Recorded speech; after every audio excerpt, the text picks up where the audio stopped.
श्री शिवलीलामृत कथासार अध्याय 8. या अध्यायाच्या श्रवणाने शिवाची कृपा होऊन यश विजय मिळेल. अध्याय 8. भद्रायूची कथा. श्री गणेशाय नमः. हे ब्रह्मानंद मूर्ती विश्वव्यापका, तू भोळा चक्रवर्ती आहेस. शिवयोगी रूपाने शिवाने भद्रायूला शिवदीक्षा दिली, शिवकवच शिकविले, मृत्युंजय मंत्र, रुद्राक्ष धारण करणे, सर्वांगाला भस्मलेपन कसे करावे याचे ज्ञान दिले, एक अद्भुत शंख आणि खड्ड दिले. युद्धभूमीवर केवळ शंखानाद केला तरी शत्रू भस्म होत असे. त्याच्या मस्तकावर हात ठेवून 12,000 हत्तीचे बळ देऊन आशीर्वाद दिला. हे बाळा, तू ऐश्वर्यवंत विजयी राहा, आरोग्य कीर्ती मिळो, घरात भाग्य लक्ष्मी, हृदयात कारुण्य लक्ष्मी, हातात दानलक्ष्मी, भाऊमध्ये वीरलक्ष्मी, देशात साम्राज्य लक्ष्मी, बुद्धीमध्ये विद्यालक्ष्मीचा नित्य वास असो. सुमती भद्रायू सतत शिवयोगाचे ध्यान करीत. पुढे भद्रायूचा पिता वज्रभाऊ यावर मगध देशाचा राजा हेमरथ आणि दुसरे अनेक राजे यांनी आक्रमण केले. त्यामध्ये वज्रभाऊ हा एकटा असल्यामुळे पराभव झाला. शत्रूंनी वज्रभाऊच्या दाशार्ण राजाला वेढा घालून सर्व प्रकारचे धन धान्य रत्ने आभूषणे लुटून आपल्या देशाला नेण्यासाठी घेऊन चालले. राजा आणि प्रधानासह इतर मंत्री आणि राजपरिवारातील स्त्रिया यांना कैद करून नेऊ लागला. त्यावेळी वज्रभाऊ दुःखी होऊन विचार करू लागला, यावेळी मला जर पुत्र असता तर त्याने माझे रक्षण केले असते. कोण यातून कसे मुक्त करणार? आपल्या पित्याचा पराजय, राज्याचा अपहार, शत्रूकडून कैद या सर्व गोष्टींचा समाचार भद्रायूला समजला. तेव्हा त्याने आपल्या गुरूंचे स्मरण करून शिवकवच धारण केले.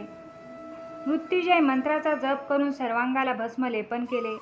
शंख खड्ड घेऊन आपल्या मातेकडे सुमतीजवळ येऊन तिला वंदन करून सांगितले की शत्रू अनेक आहेत. त्यांनी माझ्या वडिलांना कैद करून नेले आहे, नगर लुटले आहे. तुझ्या पुण्याईने त्या राजाला पराभूत करून तुझ्यासमोर आणतो. सोबत सुनैला घेऊन तो निघाला. ज्याप्रमाणे 2 गरुड सर्पाला निर्भयपणे शोधतात, 2 सिंह हत्तीचा शोध घेत वनातून जातात, त्याप्रमाणे भद्रायू सुनै हेमरथाच्या सैन्याचा शोध घेत अरण्यातून चालले. तेव्हा त्यांच्या दृष्टीला हेमरथाचे सैन्य दिसले. त्यांनी सिंहासारखी गर्जना केली. ते म्हणाले, चोरांनो थांबा, वज्रभाऊसारखी अमोल वस्तू चोरून नेता, तुम्हाला मी अपराधाचे शासन करतो. त्यांची गर्जना ऐकून शत्रू सैन्य मागे वळून पाहू लागले. तेवढ्यात भद्रायू सुनैजवळ आले. त्यांनी बाणांचा वर्षाव करून हेमरथाच्या सैन्याचा धुव्वा उडवला. आपल्या बाजूने कोणीतरी सामर्थ्यवान वीर लढण्यासाठी आले आहेत. हेमरथाचे सैन्य पराभूत होत आहे. हे पाहून वज्रभाऊच्या निराश झालेल्या सैन्यात नवचैतन्य आले. ते त्वेषाने लढू लागले. भद्रायूने त्यांच्याजवळील शंख वाजविला. त्यामुळे बाकीचे सैन्य मूर्छित होऊन पडले. हेमरथाचे भद्रायूचे 4 तास घनघोर युद्ध झाले. शेवटी भद्रायूने दिव्य खड्ड काढले आणि त्याच्या तेजाने शत्रू सैनिक भस्मसात झाले.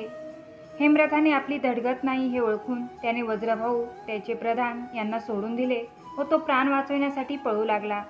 भद्रायूने हेमरथाला पकडले, त्याला विद्रूप करून रथाला बांधले. हेमरथाने नगरातील मौल्यवान वस्तूंची आणि इतर धनधान्यांची लूट केली. ती भद्रायूने पुन्हा मिळवली. गायी पुन्हा हाकलीत नगरात आणल्या. सर्व वस्तू जागच्या जागी परत केल्या. राजस्त्रियांना पुन्हा राजवाड्यात सन्मानाने आणले. भद्रायूला पाहून वज्रभाऊच्या डोळ्यातून अश्रू वाहू लागले. तो म्हणाला, बाळा, तू कोण आहेस? पराभवामुळे सर्वनाशाच्या समुद्रात बुडत असताना तू मला वर काढलेस.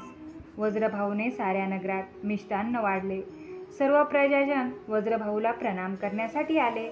तेव्हा वज्रभाऊने सांगितले, माझ्या प्रियजनांनो, या 2 वीर बालकांमुळे आपल्याला विजय प्राप्त झाला. शत्रूकडून होणारे अत्याचार यामुळे निवारण झाले. यासाठी प्रथम तुम्ही या दोघांना नमस्कार करा. यावर भद्रायू म्हणाला, राजन, मी आता जातो. 3 दिवसांनी पुन्हा येईन, तेव्हा माझा परिचय देईन. आणि शत्रू हेमरथ यालाही कैदेत ठेवा, मी आल्यावर त्याला शासन करीन. असे म्हणून भद्रायू सुनै पद्माकर राजाच्या नगरीत आले. राजा पद्माकर आई सुमती यांना सारे वृत्त सांगितले. सुमतीला पुत्राचा पराक्रम ऐकून धन्यता वाटली. पद्माकर राजालाही ऐकून आनंद झाला. त्यानंतर शिवयोगी चित्रांगद सीमंतिनी यांना भेटण्यासाठी राजधानीमध्ये गेला. त्याने जन्मापासून वर्तमान काळापर्यंत भद्रायूची जीवन कहाणी यांना सांगितली. भद्रायूने मोठा पराक्रम करून आपला पिता वज्रभाऊ याला शत्रूपासून सोडविले हे वृत्तही सांगितले आणि अशा पराक्रमी कुलवंत राजपुत्राशी कीर्तिमालिनीचा विवाह करून त्याला आपला जावई करून घ्या असे सांगितले. शुभ कार्याला उशीर नको म्हणून शिवयोग्याच्या संमतीने भद्रायू सुनई सुमती राजा पद्माकर यांना आणण्यासाठी प्रधानाला वैशानगरीला पाठविले. प्रधानाने आपण चित्रांगद राजाचे प्रधान असून त्यांच्या आज्ञेनुसार तुम्हाला राजकुमारी कीर्तिमालिनीच्या विवाहासाठी निमंत्रित केले आहे. तुम्हाला राजधानीला घेऊन जाण्यासाठी मी आलो आहे. सर्वांनी बसून चर्चा केली, निर्णय घेतला आणि प्रधानासह राजा चित्रांगदाच्या राज्यात निषद देशात आले. ह्या सर्वांचे चित्रांगद राजा सीमंतिनी राणीने स्वागत केले. मंगलवाद्ये वाजू लागली. त्यांच्या मार्गावर फुलांच्या पायघड्या घातल्या. सुवासिनींनी पंचारतीने त्याला ओवाळले. राजा पद्माकराने आपल्याबरोबर पुष्कळ संपत्ती वऱ्हाडी मंडळी आणली होती. सर्व नागरिक भद्रायूचे सौंदर्य पाहून चकित झाले. लग्नासाठी अनेक देशांच्या राजांना निमंत्रित केले होते. त्यात वज्रभाऊ राजाही होता. भद्रायूला पाहताच राजा वज्रभाऊ त्याच्याकडे आला व त्याचे पाय धरणार तोच भद्रायूने त्याला वरचेवर धरून आलिंगन दिले. भद्रायूने वज्रभाऊ राजाला एकांतात नेले व त्याला तेथे चित्रांगद राजाने वज्रभाऊची पट्टराणी सुमतीला पुढे आणले. वज्रभाऊची सुमतीची भेट होताच वज्रभाऊ पश्चातापाने रडू लागला व स्वतःला या साऱ्या अन्यायाबद्दल दूषणे देऊ लागला. परंतु चित्रांगद राजा सीमंतिनी राणीने दोघांचे सांत्वन केले. पुढील सहजीवनासाठी शुभेच्छा दिल्या. भद्रायूसारखा जावई दिल्याबद्दल सुमतीचेही अभिनंदन केले. वज्रभाऊने भद्रायू व कीर्तिमालिनीला मांडीवर घेऊन आशीर्वाद दिला. भद्रायूने पद्माकर राजा सुनई यांचा परिचय आपला पिता वज्रभाऊला करून दिला. वज्रभाऊने राजा पद्माकराचे ऋण फिटणार नाही अशा शब्दात कृतज्ञता व्यक्त केली.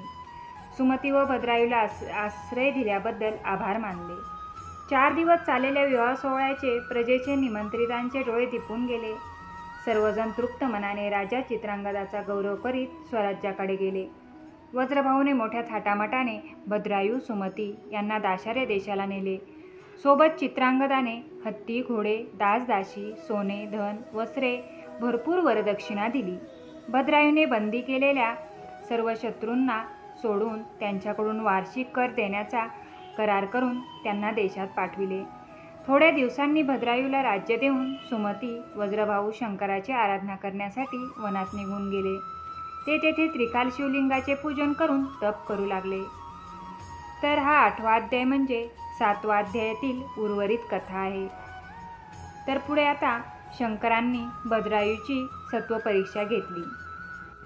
भद्रायूने शिवभक्तीच्या व्रतात खंड पडून दिला नाही. त्याचा राज्यकारभार उत्तम होता. त्याची प्रजा सुखी होती. एके दिवशी पट्टराणी कीर्तिमालिनीसह वनविहारासाठी गेला असता एवढ्यात एक पुरुष एका स्त्रीच्या किंकाळण्याचा आवाज आला. राजाने थांबून पाहिले. त्यातील पुरुष पुढे धावत येत होता, ओरडत होता, राजा धाव, आमच्या पाठीमागे वाघ लागला आहे. माझ्या पत्नीला भरभर धावता येत नाही. वाघाने पहा तिच्यावर झडप घातली. तिचे रक्षण कर. हे पाहून भद्रायू त्वरेने उठला. त्याने भराभर बाण धनुष्याला लावून वाघावर सोडले. वाघाच्या अंगात कित्येक बाण घुसले, परंतु त्याची पर्वा न करता वाघ त्या ब्राह्मण स्त्रीला तोंडात धरून ओढत गिरीकर्दरात निघून गेला. ते पाहून तो ब्राह्मण राजासमोर येऊन शोक करीत म्हणाला, राजा, तुझ्या क्षत्रियपणाचा धिक्कार असो. तुझ्या डोळ्या देखत आम्ही तुझे प्रजाजन संकटात असताना तू आमचे रक्षण करू शकत नाहीस. तुझी शास्त्र विद्या, गुरुने दिलेले खड्ड 12,000 हत्तीचे बळ व्यर्थ आहे. ज्याप्रमाणे सज्जनाच्या साहसाविना आश्रम, शिवकीर्तनाविना सभा, ब्राह्मणाचे रक्षण आणि शिवपूजाविना संपत्ती संतती, पतिव्रत्याविना नारी, आईवडिलांच्या प्रेमाविना पुत्र, गुरुभक्तीविना शिष्य जसे निरर्थक व्यर्थ आहे, तसा संकटात रक्षण देण्यास असमर्थ असलेला राजा त्याचे राजपण व्यर्थ आहे. ब्राह्मणाचा शोक पाहून राजा भद्रायू व्यथित झाला. तो म्हणाला, विप्रवर, माझ्या हातून प्रमाद घडला. राजा असून मी तुम्हाला संरक्षण दिले नाही. तुमच्यावर अन्याय झाला, परंतु या अपराधाचे परिमार्जन करण्यास मी तयार आहे. तुम्ही मागाल ते मी तुम्हाला देईल. माझे राज्य हवे तर तुमचे दुसरे लग्न करून देईल. परंतु ब्राह्मण आपला हट्ट सोडीना. माझी पत्नी मला आणून दे म्हणूनच बसला. यावर भद्रायू म्हणाला, आजपर्यंत मेलेला कुणी जिवंत करू शकला नाही. हे अशक्य असल्यामुळे तुला मी माझी पत्नी कीर्तिमालिनी देतो. ब्राह्मण कीर्तिमालिनीचा स्वीकार करण्यास तयार झाला. हे पाहून राजा उदास झाला, पण एकदा दिलेले वचन मोडता येत नाही. राजाने कीर्तिमालिनीचे ब्राह्मणाला दान दिले. तिला घेऊन ब्राह्मण जाऊ लागला. कीर्तिमालिनीच्या विरहाने भद्रायू दुःखी निराश झाला. त्याने चितेत उडी घेऊन आत्मदहन करण्याचे ठरविले. त्याने वनात तेथेच लाकडे गोळा करून चिता पेटविली. स्नान करून रुद्राक्ष बांधून सर्वांगाला भस्माचे विलेपन केले. गुरुचरणांचे शंकराचे स्मरण केले. चितेला 3 प्रदक्षिणा घातल्या. डोळे मिटून शिवस्तुती करू लागला.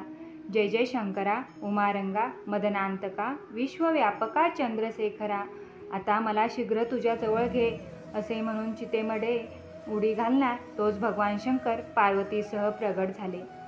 भद्रायूला हृदयाशी धरून शंकर म्हणाले, बाळा, तुझ्या भक्तीने मी प्रसन्न झालो आहे. तू पाहिजे तो वर माग. भद्रायूने हात जोडून सद्गतीत होऊन शिवस्तुती केली व म्हणाला, देवा, कृपा करून ब्राह्मणाची पत्नी जिवंत करून द्या. शंकर म्हणाले, भद्रायू, ब्राह्मणाचे वाघाचे रूप मीच घेतले व ब्राह्मण श्री पार्वती झाली. आम्ही तुझ्या भक्तीची कसोटी पाहण्यासाठी हे नाटक केले होते. आता मी कीर्तिमालिनीला तुला स्वाधीन करतो. तिचा स्वीकार कर. असे म्हणताच कीर्तिमालिनी प्रगट झाली. भद्रायूला तिला पाहताच आनंद झाला. पुन्हा दुसरा वर मागण्याचे सांगताच भद्रायू म्हणाला, माझे मातापिता राजा पद्माकर, त्याची पत्नी यांना तुझ्या चरणाशी आश्रय द्यावा. कीर्तिमालिनीला वर माग म्हणताच तिने माझा पिता चित्रांगद राजा, माता सीमंतिनी राणी यांना शिवपदी स्थान मिळावे हे मागणे मागितले. शिवपार्वतीच्या चरणावर मस्तक ठेवले. त्यांच्या वरदानासाठी तथास्तु म्हणून शिवपार्वती अंतर्धान पावले. त्या दोघांवर देवांनी आकाशातून पुष्पवृष्टी केली.